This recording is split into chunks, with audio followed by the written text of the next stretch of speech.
Good afternoon. I'm Gary Burrows, Editorial Director of Breakbulk Events and Media. We're hoping you're having a successful and rewarding experience at Breakbulk Americas. In 26 years, this event has grown from a small conference to the preeminent industry event it is today. In that time, business methods and strategies have evolved and today employ advanced analytics, data visualization, and KPIs. During roughly that same time, baseball, that grand old game, has gone through a similar data upheaval. Under sabermetrics or Moneyball, front offices and managers apply statistical analysis to baseball records to evaluate player performance, build rosters, and make in-game decisions. Houston Astros General Manager Jeff Lunau has applied such innovative metrics to turn a last-place team into a championship contender. Kansas City, here we come. Yet there have been some players, such as this afternoon's speaker, who transcend the game, whose amazing statistics fail to grasp the full magnitude of his impact. And we're excited to welcome Roger Clemens to Breakbulk, and we know you're just as excited, so please feel free to take pictures of him while he's speaking. However, please refrain from stopping Roger for photos or autographs, since he's got quite a bit to get through today. And Roger won 7 Cy Youngs, a record. He's an 11-time All-Star and a 2-time World Series champion. Yankees! But that hardly describes him. It fails to characterize him as a sports icon. So, what word would you use to describe Roger Clemens? Astros! Yankees! Competitor. Clemens logged 354 wins and 4,672 strikeouts. Rocket! Dominating, 2 of his Cy Young seasons included the Triple Crown for pitching, leading the league in victories, strikeouts, and earned run average. Relentless, in 24 seasons, he pitched more than 200 innings 15 times. When the Astros came looking for him out of retirement, he became the oldest pitcher to win the Cy Young. Intimidator? Let's just say batters didn't dig in when he was on the mound. That's what we really like. Controversial? Maybe. I've got a word. Rocket. Yeah! Ladies and gentlemen, Houston's hometown hero, Roger Clemens.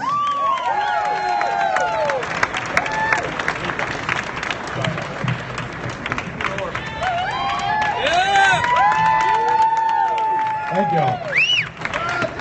I feel like we're going to karaoke or something up here. And sing a little bit. That was last night. Yeah, it was. We did a little of that. Okay, so great turnout. I understand it's the last day. Yeah, I heard it. I heard some New York. I heard some Houston, Boston. I've got a few rings here. I don't think I can open them up in this crowd, but I want to thank y'all for being here. We're going to have a little fun. I'm going to look at the booths. And let me pull out some notes I got here real quick. All right, so first of all, I want to thank Breakbulk for the invite and bringing this convention and everything and everybody here to my hometown, Houston. So thank y'all. Big round of applause for doing that, please. Myra, special thanks to you for working so hard with my foundation and Diana for bringing me to the event. Like I said, I get an opportunity to do something similar to this when I go to the PGA show or to the MLB, the big super show that we do. So I wanted to have a good time with that. Special shout out to Seonis, Portis, Martin Venture, Argase, Compass, and Maymut. I hope I said them right in the room. Thank you all for being here and making this special event for everybody. And You forgot week 3. We hung out with you last yeah, you bet you did.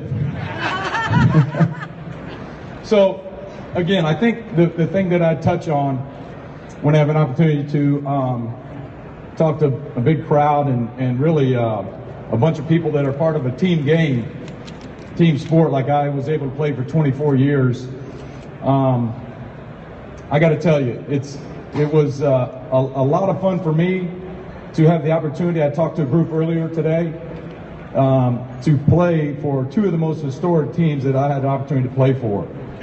That's in Boston and New York. I have 4 boys, my 2 younger boys, and they see me and they see the older clips of somebody the likes of Ted Williams, who ran around Fenway Park. I got to play there for 13 years. Somebody like, I had the opportunity for 7 great years to play in New York City for the Yankees and pitched. I stood 15, 20 feet right where Lou Gehrig gave his farewell speech. It was great fun for me. But I think, and not to, because something really, really good came out of it, not to, because we'll never forget, and there's heavy hearts. I was supposed to, a quick story, I was supposed to pitch for my 20th win. I was with the New York Yankees, and I was due to pitch the night of September 11th. And I like sharing this story for a number of reasons. But I was supposed to pitch that night. A friend of mine woke me up in our condo there in New York. Like I said, I was going for my 20th win against my former club, the Red Sox. So we had a lot of people in town. A big deal, obviously, going for your 20th win. And everybody knows what happened, how our world changed, and what went on there. But what really was cool for me that happened out of that, when people ask me about things that I was able to do, my agents with the high school, General Myers called us not too long after that event and asked if we would go to the Middle East to see our troops. And of course I said yes immediately. Called a good friend, comedian Drew Carey, to go along with us. And I think it was about 6 or 7 days we went over to the Middle East and saw about 18, maybe 19,000 troops at various bases. And I got to tell you, anybody in this audience that has, I had 11 uncles that served. My oldest brother served at Vietnam. So I tip my hat to everybody here that's had family members that served for our, a big round of applause for you guys. I had Drew Carey's jokes down by the second base. He had about 11 jokes he went to, and I had those down pretty good. And but I got to tell you, the closer we got to the men and women who were astonished, you know, I mean, they were young in my eyes. I couldn't believe it, how young, but how energetic they were. And to go all the way back, what I was saying about everybody in this room about being part of a team and getting it done and getting up there and grinding and getting out here and getting the work done. I told them I played the game that I loved at the highest level for 24 years, but they were the ultimate team. These men and women were our ultimate team. You're talking about team players. It was a great deal of fun for me to be out there and have that experience. So again, I thank everybody for that. You talk about history. I had the opportunity, obviously, I thank y'all for being here and bringing this to Houston. What is it, 26 years? I think this has been going on back and forth. I'm glad y'all came back to Houston, my hometown. The history part of it, because I played in a town rich in history like New England, meeting the Kennedys was a blast for me. Like I said, I love history. Having the opportunity to be here in Houston and get to know the Bush family very well, it's been a great pleasure. And really, I tell people when I retired, having the opportunity to come home and play for my hometown team here in Houston was a big thrill in getting to the World Series. So it was a lot of fun. I think for 3 years, we flipped what was a football town really to a baseball town. So it was a great deal of fun for us. So talked about it a little bit. We can answer questions. Fire away. If you guys got any questions, holler out. I got the mic, but fire away. Well, we got a mic in the audience too, if anybody can sing. Go ahead. Which batter did you hate pitching against the most? Yeah, which batter did I not like? All of them. No, it's the guys that gave me the most trouble were your contact guys. The big power hitters that you'll see tonight. You'll see a few of them. Our team is, when I'm jumping around here a little bit, but Houston's built a little more for the American League now. We do strike out a lot, but they will, try and get you a 3-run homer, get you back in the game. McHugh that's pitching tonight, he'll throw a lot of cutters. Talked about that earlier. But for me, facing the first 2 guys really in the lineup, I cannot afford to get an 11-pitch, 12-pitch at bat with one of those players. Because then, especially when I was in the National League, it makes me a 7-inning pitcher, 6-inning pitcher, 5-inning pitcher. Phil Garner, Jimmy Williams, whoever, they'd have to come get me because your pitch count adds up. Add that to the ballparks being smaller because the fans are closer to the field, and you make a quality pitch with 2 strikes, they foul you right off. But, you know, it's, again, I tell guys, just got off the phone with a couple guys that are in the playoffs that pitch, and you normally want to, as a pitcher, try and throw a little bit harder, and that's not what you want to do in this situation when the lights are the brightest. For instance, Dallas the other night in the one play-in game, his ball was moving very, very well. And I tell people when they ask, and the dads or the moms or their kids playing ball, guys in the big leagues can put wood on a bullet. It doesn't matter how hard you throw. I was a power pitcher. I wasn't a power thrower, and it's a big difference. So, thanks for the question. Roger, I've got a question for you. I was told once you have a poster in your bedroom. It says to Roger, from Roger. It's a life-size poster. Is that true? No, it's Farrah Fawcett. I don't have a picture of me. It's a picture of Farrah Fawcett, I think. Jansky. Who's your favorite Yankee that you played with? Oh, man, I played with, when we were in New York, we were on autopilot. We had some studs at every position. And, you know, obviously Derek led by example. I was telling the youngster today in the room upstairs, Derek would hit a comebacker to the pitcher, and there's chalk coming off his, you know, cleats going down the first baseline. We had a couple guys hit one to the pitcher and dog it out, and we cleaned it up amongst one another. And Joe Torre's a great manager, but he had a fantastic bench coach too. Don Zimmer was pretty good on the bench, and we had a lot of fun with those guys. But we had some great players at just about every position, and we had a good run. But again, I was fortunate. 24 years, and I went to 6 World Series. Like I said, I think 2 of the losses, the one in Fenway, in Boston in 1986, was pretty emotional. Back and forth. The way we beat the California Angels, and then to have it turned back on us a week or so later by the Mets, that was difficult. And then I can't even tell you what the emotions were like. I can't sit here and explain it. In 2001, with the 9/11 and President Bush coming to throw the pitch out, I pitched Game 3. And it was electric. I actually stopped warming up in the bullpen. I had Mel Stoudemire, our pitching coach. He and I stopped to turn around, and they had snipers on top of Yankee Stadium, and the president had a bulletproof vest on, and he went out there and kicked his leg up through a perfect strike in front of the world, and it was awesome. It really was. So, go ahead. Growing up, who did you look up to playing the game? Well, you know, my biggest fans were my grandmother and my mother. My daddy passed away when I was young. I was raised by strong women. My grandmother, she's obviously passed, so was my mother, but she claims the reason I had such a great arm because I kept throwing the grapes. I took grapes off a grapevine and was throwing the cars that go by, and I'd get my tail beat for it. But and she always said that's why I had a good arm. But you know, like I said, I was raised by strong women. I watched my mother work 3 jobs right here in this city so I could have the best cleats and the best glove, and having the opportunity to go to Texas was a big thrill for me. Winning the national championship there. I played for 3 great coaches. So while here in a venue like this, I got to give a shout out to those guys. My high school coach, Charlie Mariano, was one of the best high school coaches. When I say coaches, they were great teachers. I went 1 year to San Jacinto Junior College and played for Coach Wayne Graham, who's at Rice University now. And Wayne Graham was a great teacher of the game. And then I got to go play at University of Texas for Cliff Gustafson, who was another one of the most winningest coaches in history. So. But again, like I said, I think that if I didn't play as long as I did, it would have been something with history, with the people I've met. My mother always told me to keep a good journal. I never did. I got it up here. I got to get it on paper eventually. But I think if I started keeping the journal, I'd probably been a 2-year player now and wouldn't have nothing to talk about. Fire away. Roger, what's your take on pitch counts nowadays? You certainly crossed the generations on that now. What's your take on pitch counts? Early in my career, probably my first 6 years, I had a pitch count. They kept an eye on me because they wanted you fresh for October. The middle of my career, not so much, and then the latter part of my career, they kept an eye on it just so we'd be fresh. I was pitching at advanced age in my 40s, and they kept an eye on me so I could be fresh in October. You got to be careful with it. I think the same thing that we talk. Dr. James Andrews is a good friend. I do visits like this in front of a bunch of people with Doc. He's done a lot of those Tommy John surgeries, and we've just been trying to find out why. For us in the major leagues, our mounds are only 11 inches now. They used to be a little higher when I first got in the league, where you didn't have to worry about creating angles and using your leg drive. But pretty much now the drop and drive days are over. So if you guys got young boys or whatever, I just showed one of the young boys a few ways to hold the baseball and do a few things differently.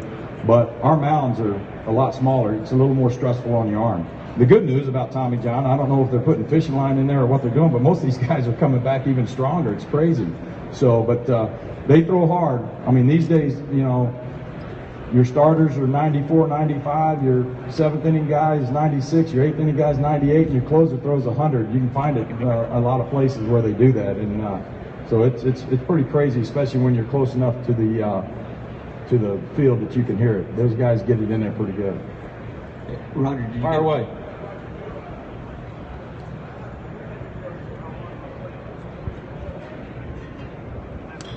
The back end of that, I heard the front part. What was the back end of it? Training. Well, I was pretty lucky. I mean, my body agreed to ice. I'm actually doing a fun thing. We're going to do something in Arizona for a 50-year-old hardball league, and I told my buddy that asked me to come play. I said, if you got a defibrillator and ice, I'll be there. But I think they're matching me up a team against Boston, so if I give up a hit, I'll never hear the end of that. No, it was just, I had a great routine from college on, really. It changed a little bit. Over my 24 years, I probably gained a pound a year. I came in the league at about 215, gained a pound a year, but I had a pretty set routine that I liked. I never really had to go to the machines to do my cardio work because I enjoyed running. For example, even here at home during the summer, it's so hot. After we get done with our workout on the field, there's a little I-10 run, what we call it. It's about a mile out, a mile back. We do a little 2-mile run. And it was pretty good, just depending on how my body felt when I was pitching. You know, if I was wore out, if I pitched in a 2-1 game, mentally I was fried. I had to watch our workouts there. So, but it was great. It's same routine. We built a place down a children's wing at Memorial Hermann here, and we try and encourage the kids and give them help in that area too. Roger, did you get a chance to say hi to Mike Fears on his no-hitter? I didn't. I sent a text to one of the other guys. I'd sent a text to Dallas when they were getting on the plane to go to Kansas City. I still do, you know, work with the Astros. When they ask me to come in to visit with somebody or spring training, we have a good talk. And but I've probably got about 14 guys there in the major leagues that I still visit with. They'll call me, and it's mainly mental part of the game, which is most of it. I mean, these guys are really good at what they do, but our game is such a game that you fail so much. And the guys that you have to handle the failure rate, and it can be very tiring on you. Again, nothing that goes on that I see everybody here working their tail off. You know, I appreciate that everybody goes out there and gets after it. Everybody that's in here getting their work done, and I would encourage try and take 30 minutes out of each day for just yourself. Turn your mind off. If you can get somewhere quiet, because you're out here grinding, doing what you do to try and make a living. Real important. Go ahead. Yankees or Red Sox? For what? Who do you like better? Who do you like playing for better? Longhorns. It's too hard to pick. I can't pick what we had going on in New York was great. It's got better food. I got my start in Boston. I got my nickname there, striking out 20. Bruce Hurst gave me the nickname the Rocket. So it's too tough to call on that. I had some great teammates in New York. I know Derek didn't like facing me when I was in Boston, and when I got to be his teammate, we were pals. Hi. Hi. We are from Japan. What do you think about the Japanese players and Japanese baseball? Where's Tanaka from? Tanaka's from New York, right? Yeah, Tanaka. He's from Japan, no? Yeah. So I can tell you this, when he was getting ready to come to the States to play, myself and Mr. Crane got on a plane and went out and put the posting fee on him to try and get him to come to Houston. We figured that he'd end up in LA or New York, but I think the other thing that he didn't realize, which we realized because I went to Japan twice on a USA team to play in the Tokyo Dome and 8-game series over there. And we put the posting fee on Tanaka. We gave him a jersey and I gave him a Major League Baseball. And what everybody in the room didn't realize that the Japanese baseball is just a little bit smaller than the big league ball.